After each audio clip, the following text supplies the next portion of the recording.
ഖബർ അവിടുന്ന് ഉമർ ഇബ്നു അബ്ദുൽ അസീസ് തങ്ങളോട് പറയുകയാ, ഒന്നാമതായി ഞാൻ ചെയ്യുന്നത് എന്തെന്നറിയുമോ?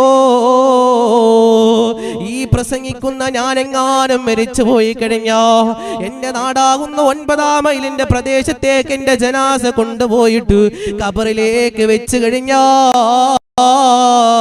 ഖബർ എന്നെ ചെയ്യുന്ന ഒന്നാമത്തെ പ്രവർത്തനം എന്തെന്നറിയുവോ?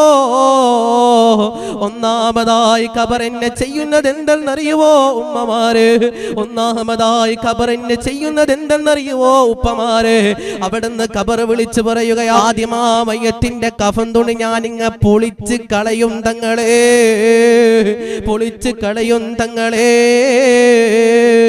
എന്നിട്ട് അവിടുന്ന് ഖബർ പറയുകയാണ്, ഉമർ ഇബ്നു അബ്ദുൽ അസീസ് തങ്ങളോട് പറയുകയാണ്, അവന്റെ ശരീരത്തിന്റെ മാംസതലങ്ങൾ ഞാനങ്ങ് തിന്നാൻ തുടങ്ങും തങ്ങളെ.